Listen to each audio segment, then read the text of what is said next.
IJ's thanks again to the Philadelphia Folklore Project, who were a tremendous help in helping us to secure some of the archival footage that you got to see during the episode. And we also want to extend our extreme gratitude to our incomparable production team of Stephanie Malson, Nia Benjamin, and Danielle Lewis, who made the incredible footage for the evening. So welcome for this conversation. And Susan, thank you so much for, first of all, for sharing yourself and your art with us. For me, I've had the immense pleasure over the past few months of getting to watch this footage and get to know your sound a little bit. And it's been an utter joy, I have to say. I feel like I've learned so much, and it was a thrill to get to watch it again this evening, and also to see the love from your supporters. You obviously have a huge and loving support base, which is really wonderful. So we're going to hop right in on some questions that folks have been typing in, and let's start with a question from Tony. As being a solo artist, as you were in tonight's program, has being a solo artist opened any musical possibilities for you? And if so, would you tell us about them? Wow. Well, yes, they've opened up huge possibilities for me. But let me just say that being a solo artist isn't necessarily just me playing my trumpet in my backyard. Being a solo artist is kind of just having it be my program, my choices, my have it be a reflection of me only. And I spent so much of my career working with my mother and working with other people like Frank London's Klezmer Brass All-Stars, and Mick Vai was part of something. The Klez Dispensers, I was part of something.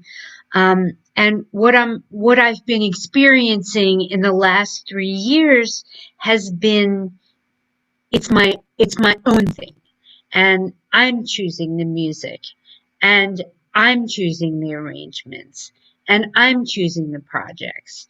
And so it's been, it has opened up immense possibilities, and because of that, I'm growing as an artist in leaps and bounds in ways that I haven't ever.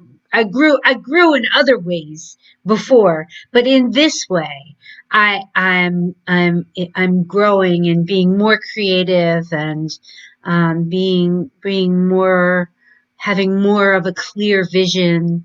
And so, yes, possibilities. That's so great to hear.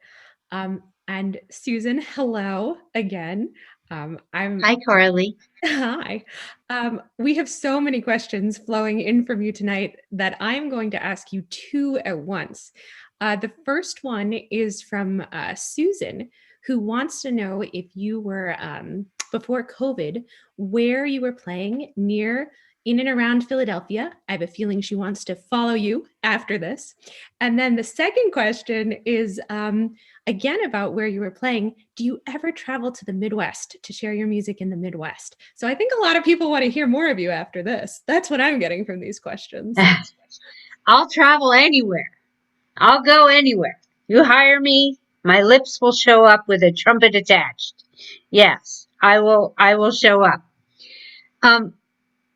I have an organization called Community Klezmer Initiative. And one of the things that I want to do is bring a community of artists and Yiddish culture to Philadelphia. So you got to grow that. So you got to have events. And basically what I was doing before COVID was planning events in Philadelphia. We had a community klezmer cabaret where people from the community came out, and we had each person did an act in the cabaret, and we had Yiddish cocktails where people came to learn a little bit of Yiddish, and we had cocktails, and we had some food, and that was wonderful. And we had a Klezmer Nosh and Schmooze. We had a community Klezmer band. So all these things, and I have such great plans for Philadelphia. Come with me, communityklezmer.org. Donate. We need money. And that's where my focus has been. And I played at these events, and I led the community klezmer band. And so, yeah, that's pretty much what I was doing before COVID. Wonderful. And we'll put that link up on our website as well, so folks can definitely check that out. So a question from Grace Ann. Were you ever discouraged from pursuing klezmer trumpet? She says, East Europeans popularized horns, but no one had women playing them. What was it like? I was never discouraged. With a mother like mine, no discouraging voices were allowed near my ears. No, I was never discouraged. And I was looked at very strangely when I was playing with Frank London's Klezmer Brass All Stars. We went to Serbia. We made some records with Boban Markovic, who is a Serbian brass band, and they took us to their village, and yeah, you did not play anything when you were a female there. Nothing. You could sing, but you couldn't do anything else. So they kind of looked at me kind of strange. But funny story. So I was in this little village, and we played a concert for the village. And I was able to play a solo, because it was such an oddity that they had a woman there. And I asked one of the other women, one of the Serbian women, so the name of the village was Vladičin. So I said, how do you say, ladies, this is for you? And she told me how to say it in Serbian, because nobody spoke English.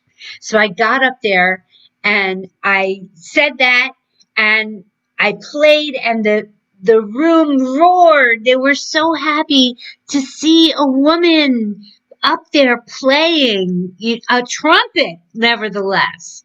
So, yeah. That's so powerful, Susan, and hearing you play is so powerful too. The other thing that's really powerful is your voice, which is just incredible. And we have a question from Sherry here about your voice. She wants to know, did singing start at the same time you were learning the trumpet? Your voice is so beautiful and melodious, and I echo Sherry 100% on that. Thank you. No, I didn't start singing till later. I didn't really start singing until I would say 20 years ago. Yeah, I sang. The first time I ever really sang was, I sang, but I never thought my voice was any good, so I didn't really sing, and I thought you had to have an operatic voice in order to sing, and I didn't have that, and but I love to sing. Like I love jazz, singing jazz. So but I didn't do it. I was a trumpet player. I wasn't a singer. But I came more into singing and more into singing Yiddish. I would say 20 years ago. I first sang Shalom Aleichem,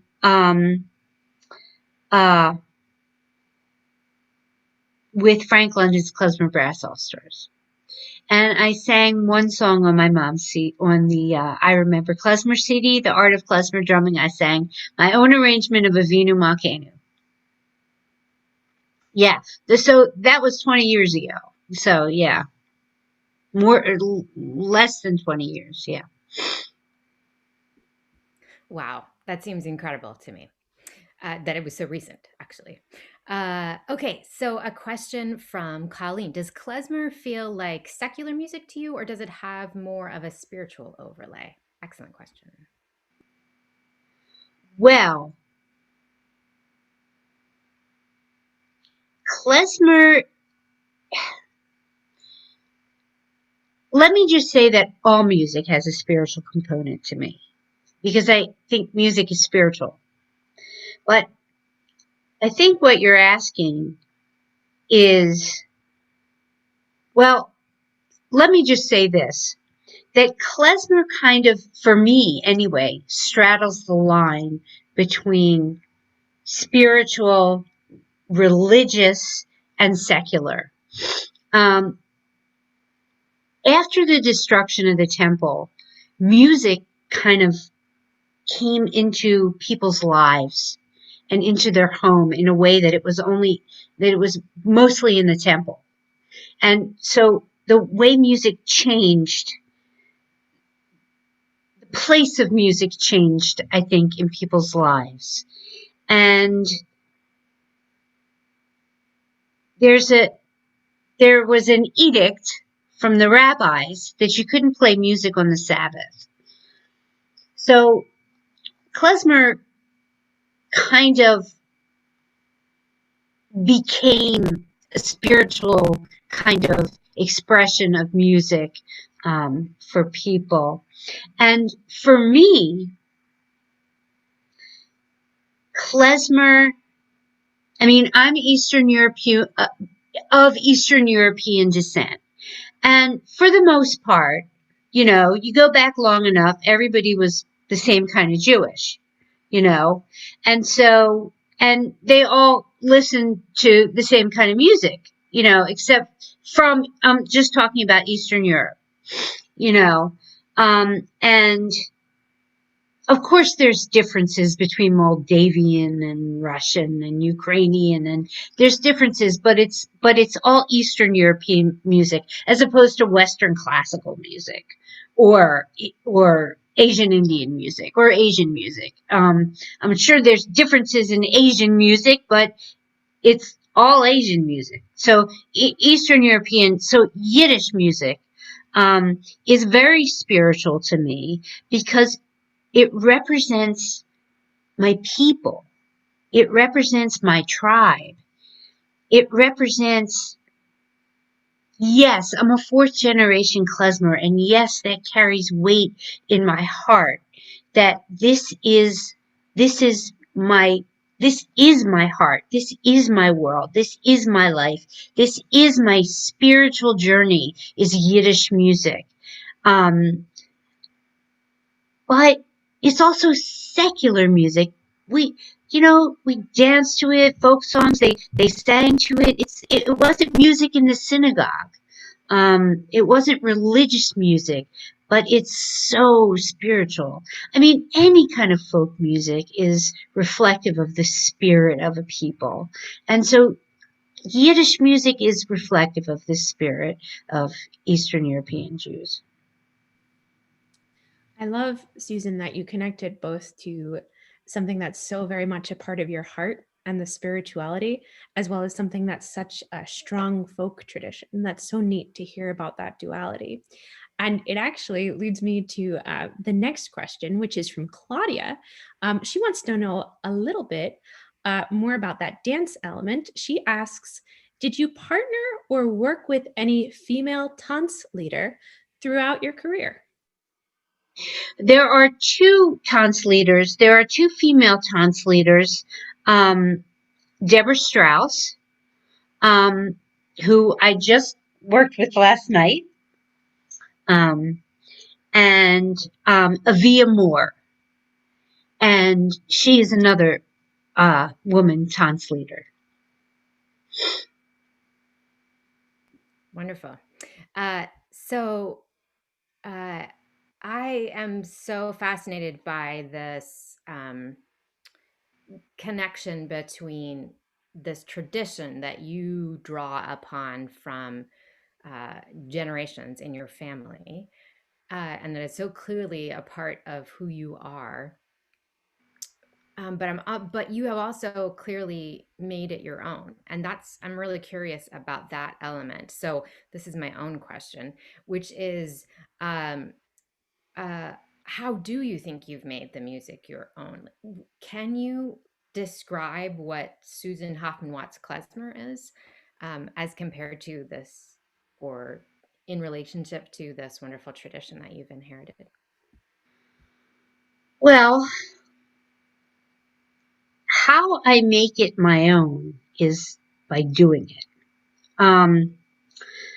How I make it my own is by learning how to play the trumpet, listening to endless hours of klezmer, endless hours of chazones, which is singing, cantorial singing, endless hours of folk singing, and all sorts of Eastern European music, not just Yiddish music, but other brass traditions of Eastern Serbian music, all sorts of stuff in that vein. Listen to that and playing, so that informs everything I do. Everything I put in here comes out in one way or another. And it comes out through the filter of me, Susan, who is a unique creation as we all are. So I have my own voice that filters that other stuff. And I've been given talents that I have absolutely nothing to do with, but I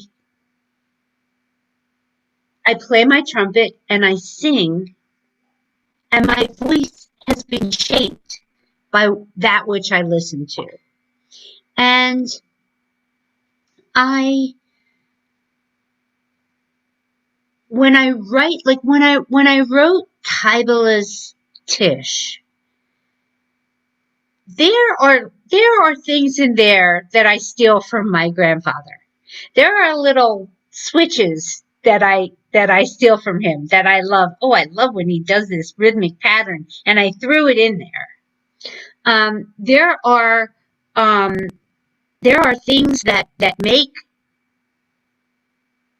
klezmer klezmer, and I use those things. And there are things that make a Yiddish folk song Yiddish, uh, and uh, that make it, Jewish. Um, and I use, like, all of that informs what I do. So through the filter of Susan, this music comes out of me, and that's how that works. I You love that. dig, Marla? I love that, Susan. That just seems to me to so perfectly sum you up, in that, you are these traditions that have been passed down generation to generation, but you are so unique in the way that you present it and you share it. And it's so beautiful to hear you talk about that. I think there are some other people too who think you're pretty unique, because I have a question from Bradley, who asks if there are any plans to make a CD of your own compositions. Oh, Bradley. I think I know Bradley.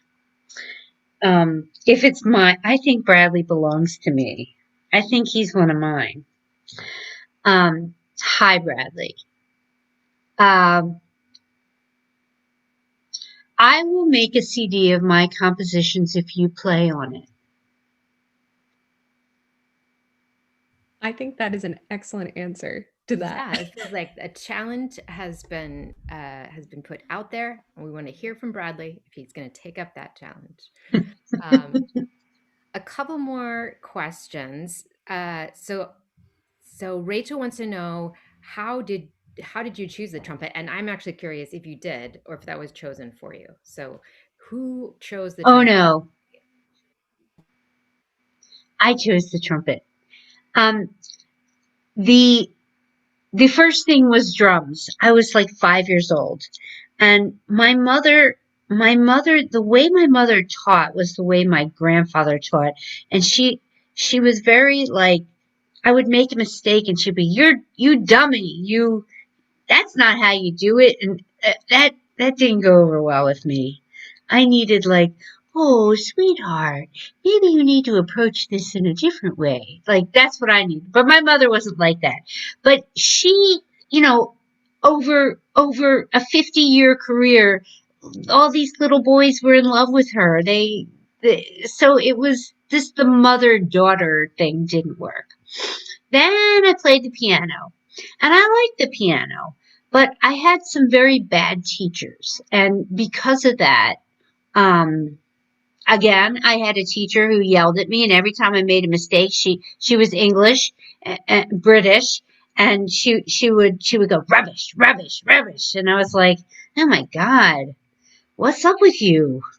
So there goes the piano. But I loved the piano. I always played the piano. I still play the piano, but never took lessons.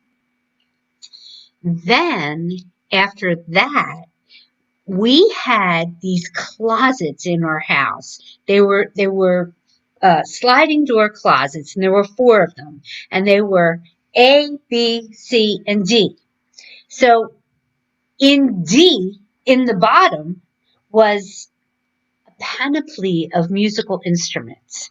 There was percussion. There was my sister's accordion. There was a violin. And there was my father's trumpet from when he played in high school. So one day, I was 7 years old, and I remember this. I opened up the case. I put the mouthpiece in, and I played it, and I was like, found my voice. This is me. This is my voice. And I fell madly in love, and I've never looked back. Wow, I love hearing that. And Susan, I didn't know that that was how you came to trumpet. So thank you to Rachel for asking that question. What a good one. And I think we have, And thanks to my dad. and thanks to your dad. Exactly. I think we have time for 2 more questions. Although before I say that, Bradley from earlier says deal. Oh, he's ready to play on the CD when you're ready to put it out there. So this is the last 2 questions, and here's the first one, which is on Freiheit. And that's the one where you both play the trumpet and then you sing. When I heard you, when we were recording in our backyard, I didn't realize that you were improving the words, right? Or improving the sounds to Freiheit, right? And yeah. I would love to hear a little bit about that as someone who doesn't know how to do improvisation at all. I would love to hear a little bit about your process of making that up, of feeling that, of singing that. Well, I didn't make up the notes I was singing, but the syllables that I was using, I don't have them written out syllable by syllable by syllable, and I must sing this particular syllable. But there are syllables that are traditional to Yiddish music and traditional to Hasidic music that I do use. So and some scat gets a jazz weirdness gets in there a little bit, but not generally, not generally. So it is they are traditional vowels and consonants that I'm using. I'm just using them, in my own way. Wonderful. All right, so here's our final question. I'm actually going to ask it in 2 parts. So Jeff is asking if you have what your future aspirations are. So that's the kind of long-term question. And I'd also be curious to know what's coming next for you. So in the near future, what's next for you? Well, right now, to be honest with you, my aspirations are to really get Community Klezmer Initiative moving. I really want to build a Yiddish community here. I want people to do Yiddish dancing. I want people to play Klezmer. I want people to